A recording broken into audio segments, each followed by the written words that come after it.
तो आज हम लोग बात करने जा रहे हैं आगत निर्गत मॉडल, यानी इनपुट आउटपुट एनालिसिस की हम लोग बात करने जा रहे हैं कि कैसे अर्थव्यवस्था में जो सामान्य संतुलन होता है वो स्टेब्लिश होता है। तो आपने देखा होगा कि जो संतुलन होता है वो दो प्रकार का होता है, एक आंशिक संतुलन होता है और एक सामान्य संतुलन होता है।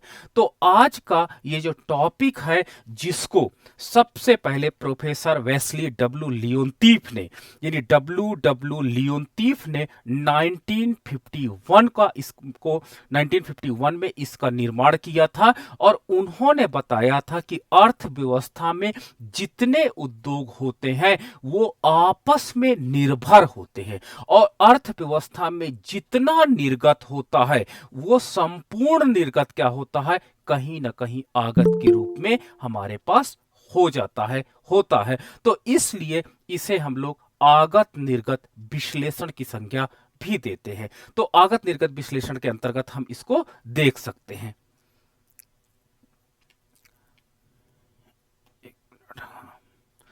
देखते हैं सबसे पहले आगत निर्गत विश्लेषण आधुनिक अर्थशास्त्र में एक नई विधि है।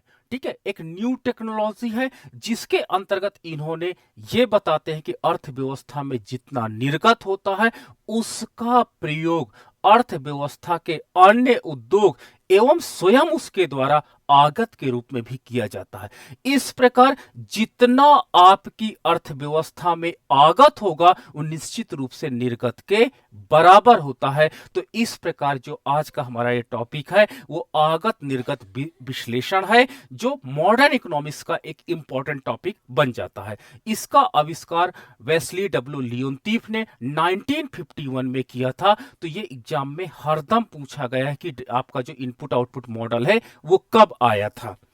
ठीक है, दूसरा इसका इंपॉर्टेंट पॉइंट है, इस विश्लेषण के माध्यम से अर्थव्यवस्था में मांग तथा पूर्ति में संतुलन बनाए रखने वाली स्थितियों को आसानी से हम लोग समझेंगे कि कैसे अर्थव्यवस्था में जो डिमांड होती है वो सप्लाई के बराबर हो जाती है। और इस विश्लेषण के द्वारा हमें यह भी पता चलेगा कि कैसे अर्थव्यवस्था सामान्य संतुलन के अंतर्गत बनी रहती है। अतः इसे हम लोग अंतः उद्योग क्षेत्र संतुलन भी कह सकते हैं। अब देखिए, दो बात इसमें आ रही है। पहली बात की जो इनपुट आउटपुट एनालिसिस या मॉडल का डेवलपमेंट हुआ वो सामान्य संतुलन के अंतर्गत इसका विश्लेषण किया जाता है, जबकि अर्थव्यवस्था में हमने देखा कि हमारी अर्थव्यवस्था में आंशिक संतुलन बहुत ज्यादा पाया जाता है। तो आंशिक संतुलन और सामान्य संतुलन में हमको स्पष्ट रूप से अंतर जानना बहुत जरूरी होता है। तो देखो, अर्थव्यवस्था में जब केवल एक क्षेत्र में संतुलन हो, अन्य क्षेत्र में संतुलन से हमें कोई मतलब ना हो, तो इस प्रकार के संतुलन को हम लोग क्या कहेंगे, आंशिक संतुलन कहेंगे। ठीक है, जैसे मान लीजिए उपभोक्ता बाजार में यदि केवल संतुलन है तो इसे हम लोग क्या कहेंगे, आंशिक संतुलन है। जबकि उत्पादक बाजार में अगर संतुलन नहीं है तो इसलिए हमने क्या देखा कि केवल उपभोक्ता बाजार में संतुलन है, उत्पादक बाजार में संतुलन नहीं है। तो इस प्रकार के संतुलन को हम लोग कौन सी संज्ञा देते हैं, हम इसे आंशिक संतुलन कहते हैं। लेकिन सामान्य संतुलन क्या होता है, जब अर्थव्यवस्था के सभी क्षेत्रों में एक साथ संतुलन बैठ जाए तो इस प्रकार के संतुलन को हम लोग सामान्य संतुलन की संज्ञा देते हैं। तो सामान्य संतुलन के अंतर्गत उपभोक्ता बाजार, उत्पादक बाजार, दोनों बाजारों में एक साथ संतुलन आ जाता है। तो इस प्रकार के संतुलन को हम लोग क्या कहलाते हैं, हम लोग सामान्य संतुलन की, जनरल इक्विलिब्रियम की कंडीशन में रखते हैं। यानी इसके अंतर्गत अर्थव्यवस्था में जितनी मांग है उतनी अर्थव्यवस्था में पूर्ति हो जाती है। इस प्रकार आपका उपभोक्ता जो आपके पास है वो उतनी ही वस्तुओं को कंज्यूम कर रहा है जितना प्रोड्यूसर बना रहा है। यानी प्रोड्यूसर जितनी वस्तुओं को मार्केट में लाता है वो सारी की सारी वस्तुएं कंज्यूमर द्वारा उपभोग कर ली जाती है। कोई भी अतिरिक्त अर्थव्यवस्था में वस्तुएं नहीं है या अर्थव्यवस्था में कोई भी वस्तु क्या होती है कि हमारे पास ना तो एक्सेस है और ना तो कम है। तो इस प्रकार जो डब्ल्यू लियोनतीफ ने 1951 में अपना यह मॉडल इनपुट आउटपुट एनालिसिस प्रस्तुत किया, उन्होंने अपनी इस मॉडल में सबसे बड़ी विशेषता थी कि इन्होंने कहा कि मैं सामान्य संतुलन मॉडल पर बात कर रहा हूं, ना कि अर्थव्यवस्था के आंशिक संतुलन पर उन्होंने बात नहीं की है। और कहें कि जब अर्थव्यवस्था में सामान्य संतुलन होगा तो जितना अर्थव्यवस्था में आउटपुट होगा, जितना अर्थव्यवस्था में मान लीजिए एग्रीकल्चर सेक्टर द्वारा जितना उत्पादन होता है सच एज वीट का, वो क्या करता है इंडस्ट्री द्वारा उसका डिमांड कर लिया जाता है। तो जैसे वीट आपका उत्पादन हुआ मान लीजिए 100 क्विंटल अर्थव्यवस्था में, तो 10 क्विंटल हमने रख लिया एज ए सीड्स के लिए, बीज के लिए, एग्रीकल्चर सेक्टर स्वयं रख लेता है। अब बाकी बचा 90 क्विंटल, तो 90 क्विंटल में इंडस्ट्रियल सेक्टर क्या कह लेता है, इंडस्ट्रियल सेक्टर कहता है कि 80 क्विंटल हमको चाहिए बिस्किट बनाने के लिए, ब्रेड बनाने के लिए, ठीक है। बाकी हमारे पास 10% बचा, तो 10 क्विंटल क्या करता है उपभोग के लिए लोगों को चाहिए। तो देखिए कि आपका अर्थव्यवस्था में आउटपुट कितना हुआ, मान लीजिए अर्थव्यवस्था में आउटपुट 100 क्विंटल होता है, तो खुद एग्रीकल्चर सेक्टर 10 क्विंटल रखता है, इंडस्ट्रियल सेक्टर को 80 क्विंटल देता है, और 10 क्विंटल आपका खुद क्या होता है हम लोग उपभोग के लिए, नहीं उपभोक्ता बाजार के लिए रख लेते हैं। यानी जो हमारे पास आउटपुट है वो एज अ इनपुट अर्थव्यवस्था में बट गया है, यानी सामान्य संतुलन स्थापित हो गया है। तो आउटपुट इनपुट मॉडल ये हमें कहता है कि अर्थव्यवस्था में जितना निर्गत होता है वो आगत के बराबर होगा। तो ये कंडीशन हो जाती है कि input is equal to output, यानी यही आपका जनरल इक्विलिब्रियम की कंडीशन होगी, जिसको डब्ल्यू लियोनतीफ ने इनपुट आउटपुट विश्लेषण में प्रस्तुत किया है। आगे देखते हैं कि आगत निर्गत विश्लेषण सामान्य संतुलन के अंतर्गत ही काम करेगा, ठीक है। और इसके प्रमुख 3 निम्न तत्व हैं जिन्हें हम लोग जानेंगे। तो प्रमुख 3 निम्नलिखित तत्व हैं। पहला तत्व देखिए क्या है कि आगत निर्गत विश्लेषण अर्थव्यवस्था पे ध्यान केंद्रित करता है जो केवल और केवल सामान्य संतुलन में है। आंशिक संतुलन वाली अर्थव्यवस्था पे ये मॉडल काम नहीं करेगा, क्योंकि आंशिक अर्थव्यवस्था में अगर इसको हम लगाएंगे तो कहीं ना कहीं आपका एक्सेस यानी ओवर उत्पादन हो जाएगा या अंडर उत्पादन हो जाएगा। इक्वल उत्पादन मिलने की संभावना बहुत कम हो जाती है। अर्थात ये आंशिक संतुलन पर इनपुट आउटपुट मॉडल काम नहीं करता है। दूसरा, इसका मांग पक्ष से कोई संबंध नहीं होता है। इसमें यह बताया गया है कि अर्थव्यवस्था में जो आपका आउटपुट होता है वही आपका एज अ इनपुट अर्थव्यवस्था में डिस्ट्रीब्यूट हो जाता है। यानी इनपुट द्वारा आउटपुट का डिटर्मिनेशन नहीं होता, बल्कि जितना आपका आउटपुट होता उसके द्वारा अर्थव्यवस्था में इनपुट क्या होता निर्धारित हो जाता है। तो इसलिए इसमें मांग पक्ष ना काम करके केवल पूर्ति पक्ष काम करता है। केवल उत्पादन की तकनीकी समस्याओं पर इसके अंतर्गत विचार किया जाता है, ठीक है। तो ये दूसरा पॉइंट है। और तीसरा, ये अनुभविक विशेषताओं पर आधारित है, ठीक है। ये जो रिजल्ट निकाले गए, ऐसा क्या हुआ, एक्सपेरिमेंट हुआ। एक्सपेरिमेंट में ऐसा मिला कि अर्थव्यवस्था में एग्रीकल्चर सेक्टर में मान लीजिए किसान उत्पादन करते हैं, अगर अर्थव्यवस्था में वो वस्तुओं की डिमांड नहीं होगी तो किसानों ने देखा होगा अगले साल उत्पादन उस वस्तु का कम कर देते हैं। तो इस प्रकार अर्थव्यवस्था में जितना आउटपुट होता है वो निश्चित रूप से एज ए इनपुट अर्थव्यवस्था में खप जाना चाहिए। अगर अर्थव्यवस्था में खपता नहीं है तो किसान द्वारा अगले साल उसका उत्पादन कम या अधिक करके अर्थव्यवस्था में इनपुट और आउटपुट का संतुलन पुनः स्थापित कर देते हैं। तो ऐसा एक्सपीरियंस मिला अर्थव्यवस्था में, इसको हम लोगों ने देखा और उसका विश्लेषण यहां पर डब्ल्यू लियोनतीफ ने अपने मॉडल में प्रस्तुत किया है। तो इस प्रकार जो हमारा यहां यह विश्लेषण बताता है कि अर्थव्यवस्था में आपके पास अर्थव्यवस्था में अंतः संबंध पाए जाते हैं। ये पॉइंट आप याद रखिएगा, अंतः संबंध पाए जाते हैं। और दूसरा, सभी उद्योग आपस में परस्पर निर्भर पाए जाते हैं, ठीक है। यानी आपस में क्या होता है, इंटरडिपेंडेंसी पाई जाती है। अगर मैं कह दूं कि इंडस्ट्रियल सेक्टर को एग्रीकल्चर सेक्टर की कोई जरूरत नहीं है, तो यह बात गलत है। Industrial sector as a raw material, कच्चे माल के रूप में किस पे डिपेंड है, एग्रीकल्चर सेक्टर पे डिपेंड है। अगर मैं कह दूं कि एग्रीकल्चर सेक्टर इंडस्ट्रियल सेक्टर पे निर्भर नहीं है, तो भी गलत है। हम ट्रैक्टर कहां से लाएंगे, हम लोग क्या करते हैं, जो HYV सीड्स है ये कहां से लाएंगे, हम लोग फर्टिलाइजर कहां से लाएंगे, हम लोग कीटनाशक दवाएं कहां से लाएंगे। तो एग्रीकल्चर सेक्टर को, यानी जो आपके पास एग्रीकल्चर इंडस्ट्री है, उसको डेवलपमेंट करने के लिए आपको इंडस्ट्रियल सेक्टर पर डिपेंड रहना पड़ता है। तो इस प्रकार हमारे पास क्या होता है कि ये सारे उद्योग आपस में एक दूसरे पर निर्भर करते हैं, तो इंटरडिपेंडेंसी पाई जाती है, और इंटरडिपेंडेंसी पाई जाने के कारण ही अर्थव्यवस्था में इनपुट आउटपुट मॉडल काम करता है। तो ये पॉइंट आप नोट रखिएगा कि इंटरडिपेंडेंसी और सामान्य संतुलन के कारण ही इनपुट आउटपुट एनालिसिस अर्थव्यवस्था में काम करता है। अगर सामान्य संतुलन ना हो अर्थव्यवस्था में और सभी उद्योगों में इंटरडिपेंडेंसी ना पाई जाए, तो कभी भी इनपुट आउटपुट मॉडल काम नहीं करेगा। आगे देखते हैं कि इसमें आपका जो अंतर संबंध है, यह सभी उद्योग आपस में परस्पर निर्भर है। मैंने बोला कि अर्थव्यवस्था में एक उद्योग का आउटपुट दूसरे उद्योग का इनपुट बन जाता है, दूसरे उद्योग का इनपुट बन जाता है, और दूसरे उद्योग का जो आपका जिसने इनपुट के रूप में लिया, वो दूसरे उद्योग का आउटपुट बन जाता है। जैसे आपने देखा होगा कोयला, ठीक है, कोयला आप किस में रखोगे, प्राथमिक क्षेत्र में। कोयला का प्रयोग इंडस्ट्रियल सेक्टर किस पे करता है, लोहे के उत्पादन में करता है।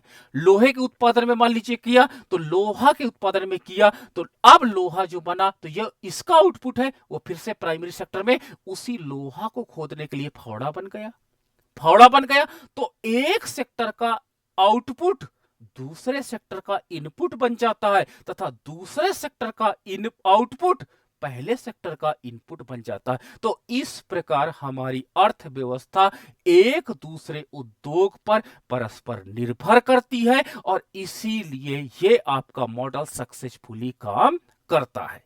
आगे देखते हैं, समस्त आर्थिक व्यवस्थाएं यानी औद्योगिक संबंध अंतर निर्भरता पाई जाती है, एक दूसरे उद्योग की होती, यानी एक उद्योग दूसरे उद्योग पर डिपेंड होता है।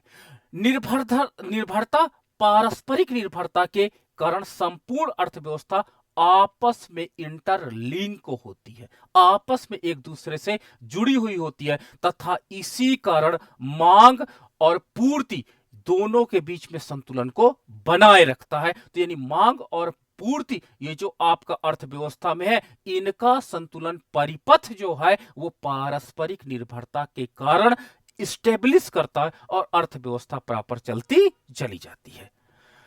आगत निर्गत विश्लेषण का अर्थ क्या हुआ, तो अब देखते हैं कि आगत निर्गत विश्लेषण हमें क्या बताता है। तो आगत निर्गत विश्लेषण का अर्थ है कि संतुलन की स्थिति में समस्त अर्थव्यवस्था के कुल उत्पादन का मूल्य जो आपका कुल उत्पादन का मूल्य है, उद्योगों के मूल्यों की राशि तथा अंत उद्योगों के मूल्यों की राशि के योग के बराबर होती है। यानी आपका जितना टोटल आउटपुट हुआ है, ठीक है, जितना टोटल आउटपुट हुआ है, ये आउटपुट एज अ इनपुट स्वयं उस उद्योग द्वारा, फर्स्ट उद्योग द्वारा, सेकेंड उद्योग द्वारा, थर्ड उद्योग द्वारा कर लिया जाता है। अगर ये जो एज अ इनपुट यूज किए हैं सारे उद्योगों को अगर हम जोड़ देंगे, तो ये आउटपुट के बराबर इसका मान हमें प्राप्त हो जाएगा। इसी विश्लेषण को हम लोग आगत निर्गत विश्लेषण की श्रेणी में रखते हैं।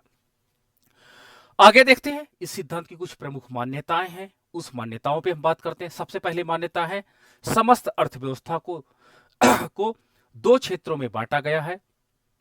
दो क्या तीन कह सकते हो, लेकिन बेसिकली दो है, प्राथमिक क्षेत्र तथा क्या कहते हैं आपका उद्योग क्षेत्र जिसको कहते हो, तथा अंतिम मांग क्षेत्र। ठीक है, अंतिम मांग क्षेत्र एग्रीकल्चर सेक्टर को अभी हमने प्राइमरी रखा है, तो उद्योग क्षेत्र तथा अंतिम मांग क्षेत्र दो पार्ट में इसको क्लासिफिकेशन किया गया, जिसे बाद में अन्य क्षेत्रों में पुनः डिवाइड कर दिया जाता है, यानी जो आपके पास उप क्षेत्रों में भी इसको पुनः विभाजित कर दिया गया है। दूसरा, किसी भी अंतः उद्योग क्षेत्र के कुल उत्पादन का सामान्य रूप से आगतों के रूप में अन्य अंतः उद्योग क्षेत्र द्वारा उपयोग किया जाता है। एग्रीकल्चर सेक्टर का जो आउटपुट होगा वो इंडस्ट्रियल सेक्टर और अंतिम मांग क्षेत्र द्वारा प्रयोग किया जाता है। जैसे क्या होता है, मैंने कहा ना कि वीट का उत्पादन अगर एग्रीकल्चर सेक्टर बन करता है तो उद्योग क्षेत्र कहता है कि मुझे कुछ गेहूं दे दो, मैं बिस्किट बनाऊंगा, और अंतिम मांग क्षेत्र कहता है कि हमको गेहूं चाहिए ताकि हम अपने कंजप्शन को मेंटेन रखें। तो इन क्षेत्रों द्वारा उपयोग किया जाता है। साथ ही साथ अंतिम मांग क्षेत्र द्वारा भी इसका प्रयोग किया जाता है। ठीक है, यानी सारे क्षेत्र इस एक दूसरे क्षेत्रों की वस्तुओं के लिए मांग पैदा कर देते हैं। आगे है, किन्हीं दो वस्तुओं का संयुक्त उत्पादन, ज्वाइंट प्रोडक्शन नहीं किया जा रहा है। यहाँ पे ये पॉइंट याद रखिएगा कि ज्वाइंट प्रोडक्शन नहीं है। केवल अभी मैंने एजम्पशंस में ये मान लिया है कि एक क्षेत्र द्वारा एक वस्तु का उत्पादन किया जाता है, ज्वाइंट प्रोडक्शन नहीं किया जा रहा। साथ ही प्रत्येक उद्योग केवल एक समरूप होमोजीनियस वस्तु का उत्पादन कर सकता है। अगला पॉइंट है, कीमतें उपभोक्ता की मांग और साधन सप्लाई दी गई है, यानी साधन की पूर्तियां कितनी है वो दी गई है और उपभोक्ता की मांग कितनी है वो भी अर्थव्यवस्था में हमें पता है। आगे हमारा पॉइंट है, पैमाने के स्थिर प्रतिफल के नियम काम करते हैं। क्यों काम करते हैं? क्योंकि सामान्य संतुलन की हम लोग बात किए हैं, और सामान्य संतुलन जो होता है वो आपने देखा होगा कि दीर्घ काल में हमें प्राप्त होता है। तो दीर्घ काल में आपने आयलर थ्योरम में भी देखा होगा, कॉफ डगलस फंक्शन में भी आपने देखा होगा कि सामान्य संतुलन और दीर्घ काल में आपको स्थिर पैमाने का प्रतिफल काम करता है। तो वही चीज आपने देखा कि यहां पर भी पैमाने के स्थिर प्रतिफल नियम को हम लोगों ने स्वीकार किया है। आगे हमारे पास है, उत्पादन की इकोनॉमीज एंड एक्सटर्नल इकोनॉमीज नहीं पाई जाती है। यहां पे internal economies and external economies नहीं पाई जाती है। आंतरिक मितव्यता तथा बाह्य मितव्यता नहीं पाई जाती है। याद रखना, जब अर्थव्यवस्था में स्थिर पैमाने का प्रतिफल काम करेगा, ठीक है, कांस्टेंट रिटर्न टू स्केल काम करेगा, तो वहां पर आंतरिक मितव्यता तथा बाह्य मितव्यताएं ऑप्टिमम कंडीशन में पहुंच जाती हैं, तो इसलिए ये काम नहीं करती हैं।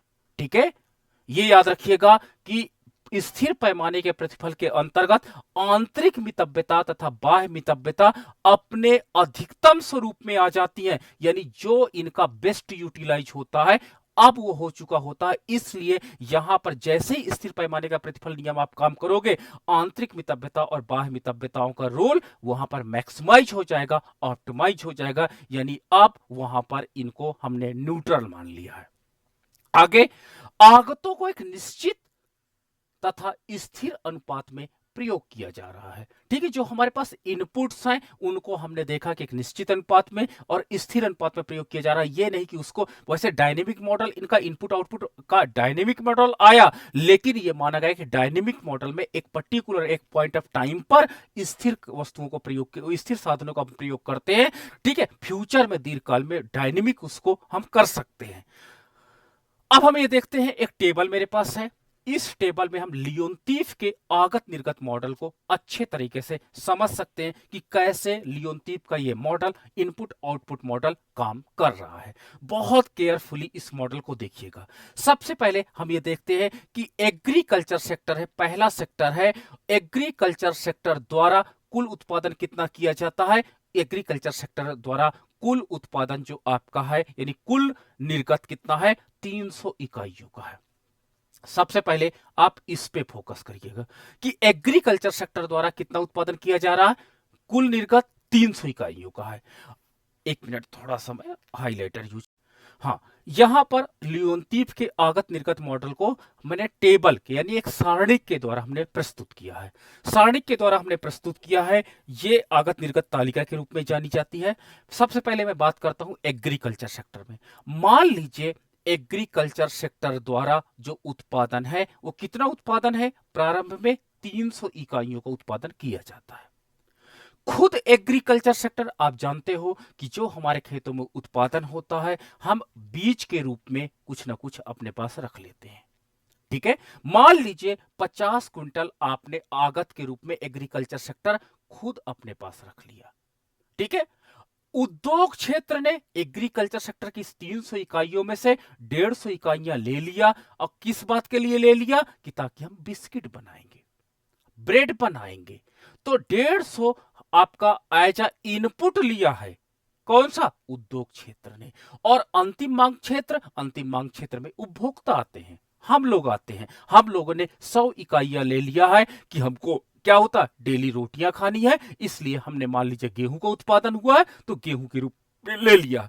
तो इस प्रकार आप देखो कि जितना यहां पर निर्गत है, ठीक है, आउटपुट है, वो एज अ इनपुट उसी क्षेत्र द्वारा यानी एग्रीकल्चर सेक्टर द्वारा, उद्योग क्षेत्र द्वारा और अंतिम मांग क्षेत्र द्वारा कर लिया जाता है। अगर इन तीनों को मैं जोड़ दूं तो ये भी 300 ही आएगा। तो हम कह सकते हैं कि कुल निर्गत बराबर कुल आगत हो गया। चलो फिर अब दूसरे क्षेत्र पर हम बात करते हैं। दूसरा क्षेत्र आपका उद्योग क्षेत्र है। उद्योग क्षेत्र ने कितना उत्पादन किया है? उद्योग क्षेत्र ने 500 इकाइयों का उत्पादन किया है। एग्रीकल्चर सेक्टर ने 100 इकाइयां ले लिया है ट्रैक्टर के रूप में, ठीक है, ठीक है, कल्टीवेटर के रूप में, ट्रैक्टर ट्राली के रूप में, अन्य आपके पास सामान ढोने के रूप में, ठीक है। तो 100 एज आगत के रूप में लिया है एग्रीकल्चर सेक्टर ने। उद्योग क्षेत्र स्वयं अपने लिए ले लिया है 250, क्योंकि वो मशीनों पर निर्भर करता है, तो खुद उसको मशीनों की जरूरत पड़ती है, तो उसने 250 इकाइयों का खुद एज ए इनपुट यूज कर लिया है। और अंतिम मांग क्षेत्र द्वारा भी 150 इकाइयों को प्रयोग कर लिया गया है, ठीक है। आपने देखा होगा टीवी, फ्रिज, कूलर, आप भी अंतिम मांग क्षेत्र में इनका प्रयोग करते हो। तो देखो 500 इकाई का उत्पादन इंडस्ट्रियल सेक्टर ने किया है। 500 इकाई का उत्पादन करने के बाद सभी क्षेत्रों द्वारा आगत के रूप में, ठीक है, एज ए इनपुट के रूप में इस 500 इकाइयों का प्रयोग अपने अपने क्षेत्र में कर लिया। अगर 100, 250 और 150 इन सबको मैं जोड़ूं तो इनपुट इक्वल टू आउटपुट हो जाता है। चलिए अंतिम मांग क्षेत्र है। अंतिम मांग क्षेत्र है जैसे हम है, ठीक है, हम अपनी सेवाओं को प्रदान कर रहे हैं। तो मैंने अपने क्या हुआ, मेरी अपनी सेवाएं हैं, ठीक है। मैंने एग्रीकल्चर सेक्टर में एज ए एडवाइजर काम किया, ठीक है। मेरी टोटल सेवाएं कितनी जनरेट हुई? 250। 250 में मैंने एग्रीकल्चर सेक्टर को अपनी एज ए इनपुट सेवाएं दिया कि इसमें कौन सा बीज डालना चाहिए, इसमें कौन सी क्या कहते हैं, कौन सी रुपाई करनी चाहिए, ठीक है। तो यह एज ए एडवाइज आप सर्विस देते हो। उसी प्रकार इंडस्ट्रियल सेक्टर में भी आप क्या करते हो, मेहनत करते हो जाकर के, ठीक है, आप जाकर के वहां पे जॉब करते हो। तो उद्योग क्षेत्र को भी आपने अंतिम मांग क्षेत्र दे दिया, लेकिन आप स्वयं अपने लिए डायरेक्टली जुड़े हुए नहीं होते हो। तो इस प्रकार अंतिम मांग क्षेत्र द्वारा उत्पादन कितने का हुआ? 250 का, जिसमें एग्रीकल्चर सेक्टर ने एज ए इनपुट यूज किया 150 इकाइयों का, तथा उद्योग क्षेत्र द्वारा इसका प्रयोग होता है 100 इकाइयों का। इन दोनों को जोड़ दो तो ये जो आपका आउटपुट है वो इनपुट के बराबर हो जाएगा। तो देखो एग्रीकल्चर सेक्टर ने कितना उत्पादन किया? 300 इकाइयों का। एग्रीकल्चर सेक्टर द्वारा अगर मैं देखूं कि एज आगत के रूप में कितना प्रयोग किया, तो अपने द्वारा 50, इंडस्ट्रियल सेक्टर ने जब उत्पादन किया था तो उससे 100 ले लिया था, और अंतिम मांग क्षेत्र से 150। तो इसको जब एज आगत मैंने काउंट किया तो कितना मिल जाता है मुझे? 300 इकाइयां मिल जाती हैं। तो आप देख सकते हो कि 300 इकाइयां जो इसकी निर्गत हैं वही 300 इकाइयां इसकी आगत हैं। तो यानी आगत और निर्गत विश्लेषण पूरी तरह से यहां पे काम कर रहा है। अब हम दूसरे सेक्टर पे बात करते हैं, हम इंडस्ट्रियल सेक्टर पे बात करते हैं। इसका कुल निर्गत कितना था? 500। और इंडस्ट्रियल सेक्टर ने स्वयं अपने उद्योग को संचालित करने के लिए इनपुट के रूप में 150 आपका इकाइयां लिया एग्रीकल्चर सेक्टर से, 250 इकाइयां लिया आपके इंडस्ट्रियल सेक्टर से, और 100 इकाइयां लिया इसने अंतिम मांग क्षेत्र से।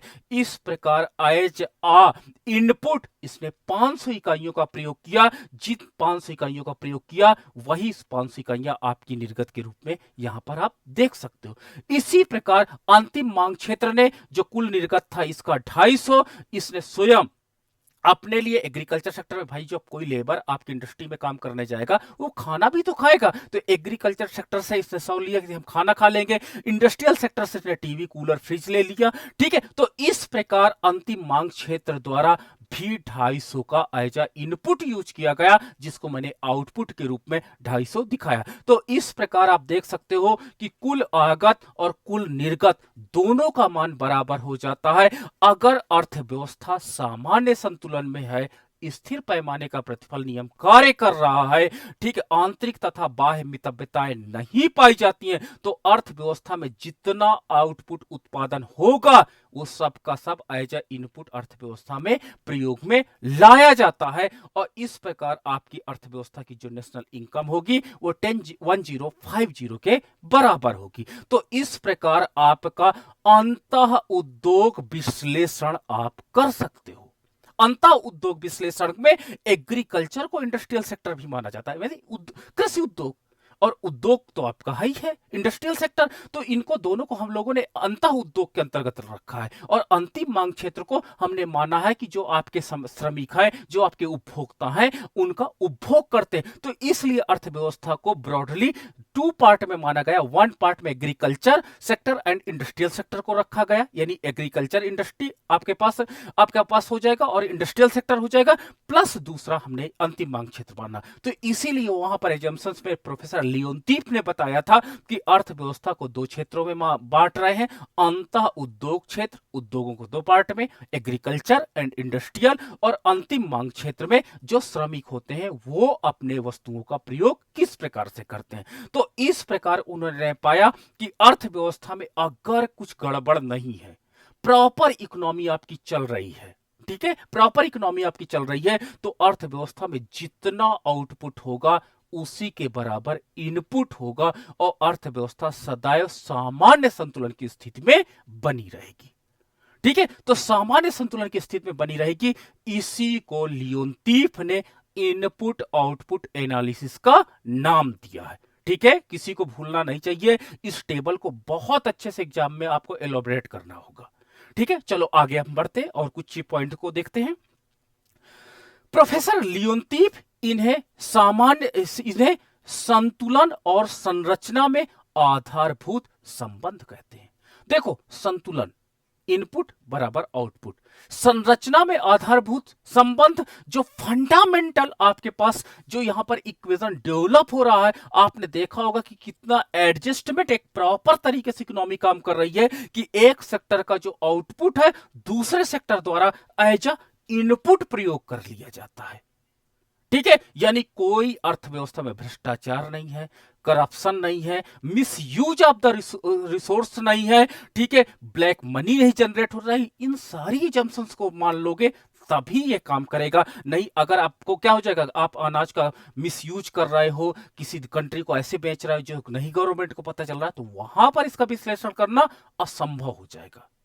ठीक है, सारी चीजें आपकी क्या होती है, पारदर्शी है और अर्थव्यवस्था सामान्य संतुलन के अंतर्गत है, तो आप देखोगे कि अर्थव्यवस्था में ऐसा संतुलन पाया जा सकता है। गणितीय रूप में अगर मैं इस संरचनात्मक समीकरण को व्यक्त करूं तो हम देख सकते हैं कि मान लीजिए एक्स आई आउटपुट है, आई इंडस्ट्री द्वारा उत्पादन कितना किया गया, एक्स का, एक्स वस्तुओं का उत्पादन किया गया, किसके द्वारा, आई द्वारा। ठीक है, अब मान लीजिए एक इंडस्ट्री है small x I one industry ने इसके जो उत्पाद है, मान लीजिए ने 200 क्विंटल उत्पादन किया, 20 यूनिट इसने ले लिया। एक इंडस्ट्री ने, पहली फर्म ने ले लिया कि मुझे दे दीजिए और मैं एज ए इनपुट यूज करता हूं। दूसरी इंडस्ट्री ने डिमांड कर लिया, दूसरी फर्म ने आपकी डिमांड कर लिया कि मुझे भी थोड़ा दे दीजिए। तीसरी फर्म ने डिमांड कर लिया XI3 प्लस XI4। जितनी अर्थव्यवस्था में मान लीजिए लोहा का उत्पादन होता है, तो आपने देखा होगा पंखा उद्योग वाला पंखा वाला मांगेगा, चीनी मिल वाला वो भी लोहा मांगेगा, सारे उद्योग मांगेंगे कि नहीं मांगेंगे। तो यानी जो लोहे का जितना उत्पादन हुआ है, सारे जो आपके पास अन्य उद्योग हैं उनके द्वारा कितनी डिमांड की जाती है, उनको अगर मैं इसमें जोड़ दूं, डॉट डॉट डॉट करके प्लस XIN कर दूं, तो आप कहोगे कि सर ये जितना आउटपुट हुआ है इनके द्वारा यूज किया गया एज अ इनपुट, दोनों का मान बराबर होगा।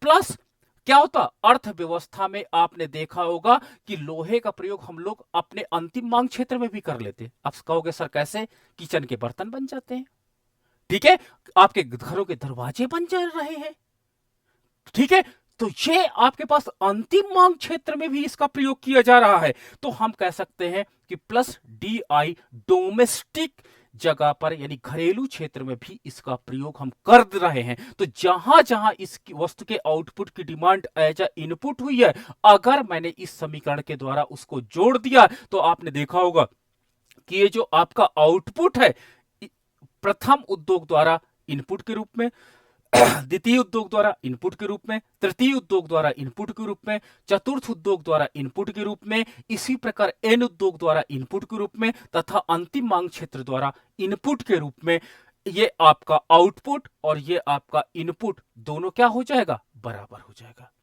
अब मान लीजिए एक बच्चे ने कहा कि सर मान लो विदेश में हम निर्यात करते हो, तब बात सही है।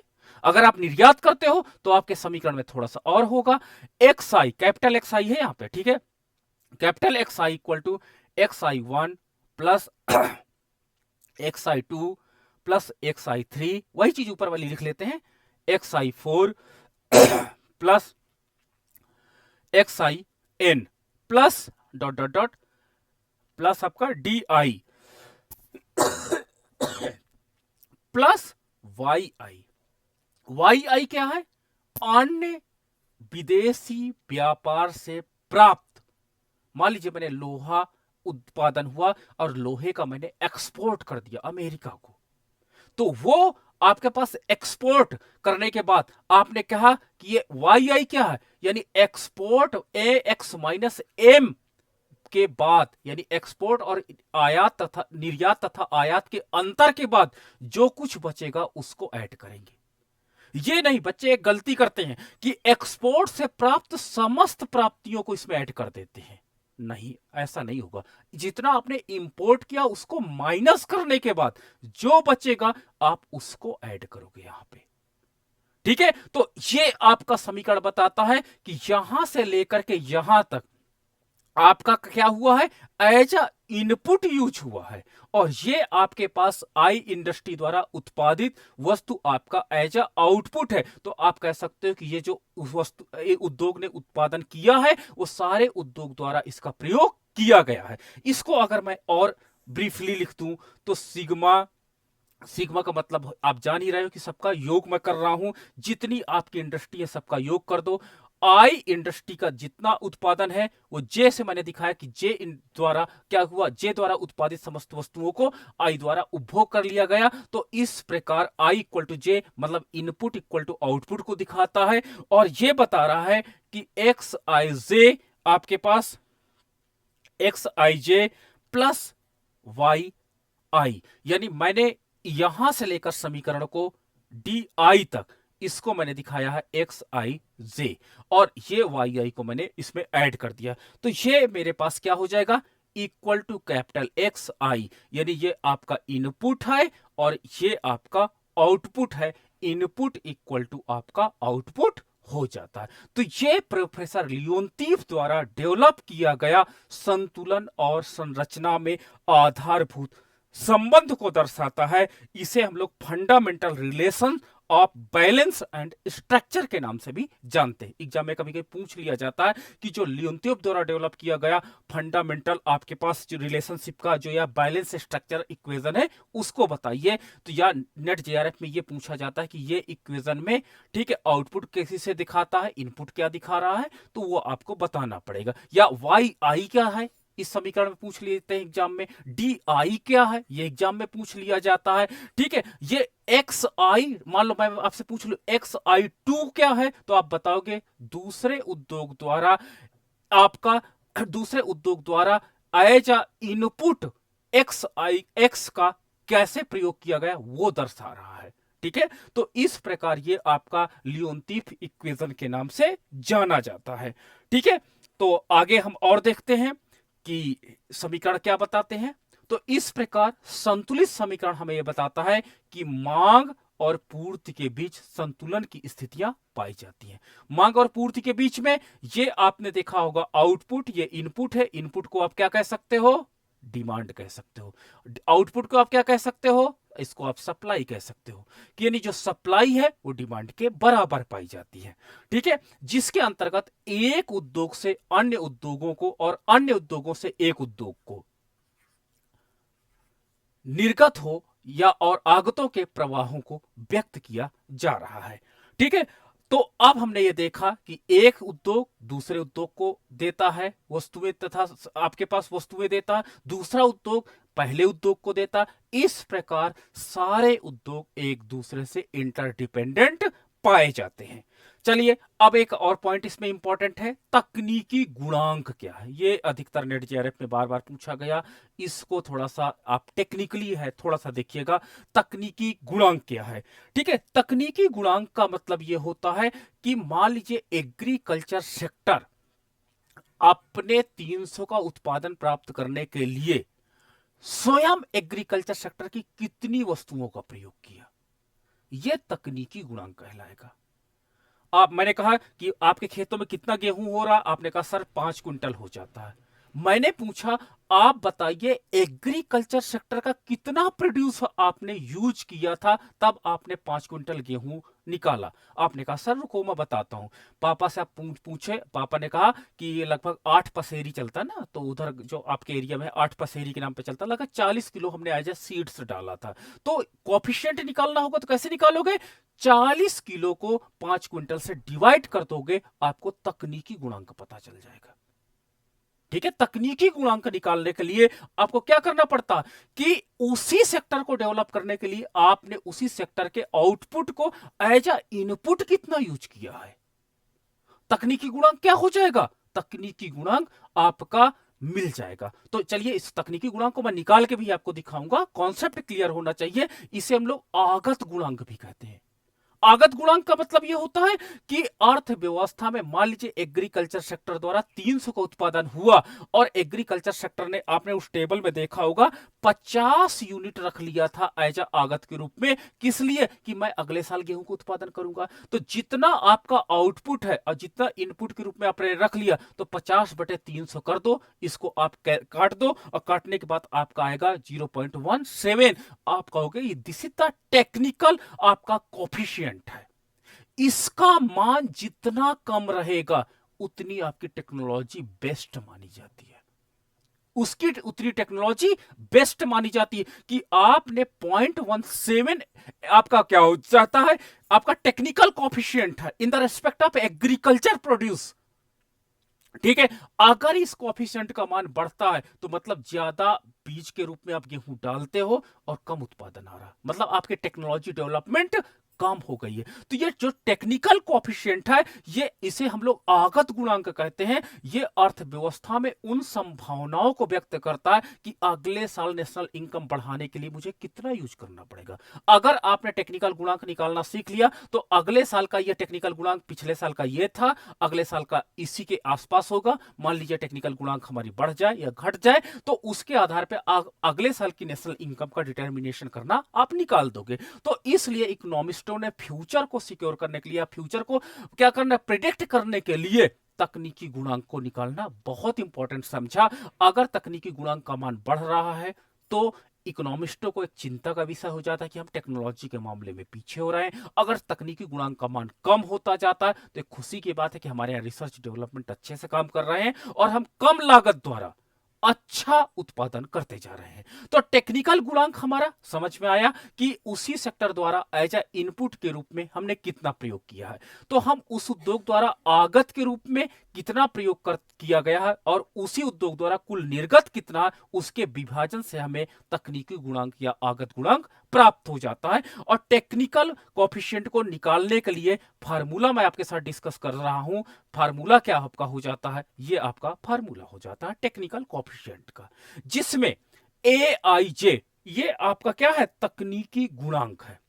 XIJ, ठीक है, यानी एक आपका जो ये XIJ एज इनपुट के रूप में, ये आपका इनपुट को दर्शाता है, इनपुट के रूप में आपने कितना यूज किया है। और आपका आउटपुट क्या है, ये आपका XJ आपका आउटपुट क्या है। तो एज अ इनपुट आपने कितना यूज किया है उसको डिवाइड कर दीजिए, जो आपका आउटपुट कितना है, आपको टेक्निकल कोफिशिएंट मिल जाएगा। ये एग्जाम में नेट जेआरएफ में हर बार पूछा गया और बच्चे हरदम कंफ्यूज रहे हैं इस पे।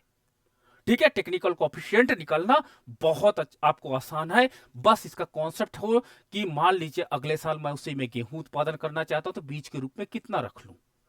ठीक है, चलो इसको देखते हैं। एक्स आई उद्योग आई से जे के प्रवाह को दर्शाता है, यानी आई उद्योग से जे की तरफ जो हमारा आउटपुट है उसका प्रवाह है। एक्स जे उद्योग की जे की कुल निर्गत है, यानी ये टोटल आउटपुट को मैंने आपको बताया, ये टोटल आउटपुट है आपका। ठीक है, और ए आई जे स्थिरांक है जिसे हम लोग टेक्निकल कोफिशिएंट यहां पे बोलते हैं, ए आई जे, जिसे आई उद्योग में तकनीकी गुणांक या प्रवाह गुणांक भी हम लोग कहते हैं। तो इस प्रकार ये फार्मूला आपका टेक्निकल कोफिशिएंट के नाम से जाना जाता है। चलिए, ये एक टेबल है मेरे पास, फिर से उसी टेबल को मैंने उठा लिया है। अब मैं चाहता हूं कि आप मेरे साथ हेल्प करिए और टेक्निकल कोएफिशिएंट हम लोग निकालेंगे। टेक्निकल कोएफिशिएंट निकालेंगे तो टेक्निकल कोएफिशिएंट में सबसे पहले मैं आता हूं एग्रीकल्चर सेक्टर। एग्रीकल्चर सेक्टर में कोएफिशिएंट, टेक्निकल कोएफिशिएंट में एग्रीकल्चर ने 300 इकाइयों का उत्पादन किया, 50 इकाइयां रख लिया। 50 इकाइयां रख लिया तो इसका टेक्निकल कोएफिशिएंट कितना हो जाएगा? 50/300। एग्रीकल्चर का 300/50 तो आपका 0.17 है, ये टेक्निकल कोएफिशिएंट है। ठीक है, अब हम चलते हैं क्या कि अब आ जाते हैं उद्योग वाले क्षेत्र में। उद्योग वाले में 150 है और उद्योग द्वारा कितना निर्गत है? 500 का। ठीक है, उसी उद्योग को देखना, बच्चे क्या करते हैं 300 से डिवाइड करते थे, नहीं, आपको क्या हो जाएगा 150/500। 150/500 जब मैं इसको डिवाइड किया तो आपके पास इनका टेक्निकल कोएफिशिएंट कितना निकला? 0.30। ठीक है, अंतिम मांग क्षेत्र में कोई टेक्निकल कोएफिशिएंट नहीं होता, केवल एग्रीकल्चर और इंडस्ट्रियल सेक्टर में ही टेक्निकल कोएफिशिएंट पाया जाता है, अन्य जगह पर नहीं पाया जाता। मतलब हर जगह फार्मूला आप नहीं लगा सकते हो। ठीक है, दूसरा आप आ जाइए, उद्योग क्षेत्र ने एग्रीकल्चर सेक्टर को कितना यूज किया है? तो एग्रीकल्चर सेक्टर का आगत के रूप में 100 है और एग्रीकल्चर सेक्टर का कुछ कुल निर्गत कितना है? 300 है, तो आपका हो जाएगा 100/300 इक्वल टू आपका हो जाएगा कितना? 0.33। ये टेक्निकल कोएफिशिएंट है। ठीक है, आगे आप आ जाओ, फिर से उद्योग क्षेत्र का खुद इसने इनपुट कितना रखा है? तो 250 और 250/500। 250/500 आपका हो जाता है 1/2 और अर्थात 0.50। तो ये आपके पास टेक्निकल कोएफिशिएंट है और ये टेक्निकल कोएफिशिएंट आपके फ्यूचर को रिप्रेजेंट करने का अच्छा तरीका है। मैंने बताया था कि टेक्निकल कोएफिशिएंट का मान जितना कम होगा आपकी टेक्नोलॉजी उतनी एडवांस हो जाएगी, और टेक्निकल कोएफिशिएंट का मान यदि बढ़ रहा है तो ये एक सोचनीय विषय हो जाता है और गवर्नमेंट इस पर काम करने लगती है कि आखिर हमारी टेक्नोलॉजी इतनी अच्छी क्यों नहीं है कि हमारे टेक्निकल कोएफिशिएंट को घटा सके। अब ये टेक्निकल कोएफिशिएंट मुझे ये भी बता देता कि अगर अगले साल का मैंने टारगेट रखा कि इकोनॉमी की ग्रोथ 9% रहे, तो इन टेक्निकल कोएफिशिएंट के अनुसार मुझे एज अ इनपुट, अगर मैंने टारगेट बनाया कि मैं 700 इकाई का उत्पादन करना चाहता हूं और 700 इकाई का उत्पादन करना चाहता हूं, तो इस 700 इकाई का उत्पादन करने के लिए एग्रीकल्चर सेक्टर से आगत के रूप में मुझे कितना चाहिए? ठीक है, इंडस्ट्रियल सेक्टर में आगत के रूप में कितना मुझे चाहिए, क्योंकि टेक्निकल कोएफिशिएंट का मान दिया हुआ है।